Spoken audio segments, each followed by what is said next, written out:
ಗೊತ್ತಾ ಇದು ಯಾವುದು ಅಕ್ಕಿ ಅಂತ?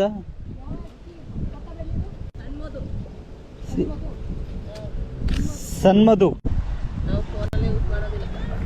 ಫೋನಲ್ಲೇ ಯೂಸ್ ಮಾಡಲ್ಲ. ಯಾಕೆ ಸ್ವಲ್ಪ ಇಲ್ಲಿ ನೋಡ್ತೀರಾ?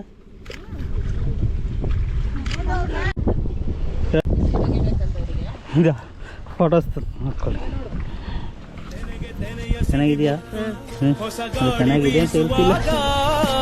ಬೆವರ ಬೆಲೆ ನಮಗೆ ಗೊತ್ತು, ತೆನೆ ತೂಗಿ ಆಡುವಾಗ ರೈತ ನಮ್ಮ ತಾಯಿಯಂತೆ ಅವನಾಸ್ತಿ ನೇಗಿಲು ನಮ್ಮ ಸಾಕೋ ಭೂಮಿ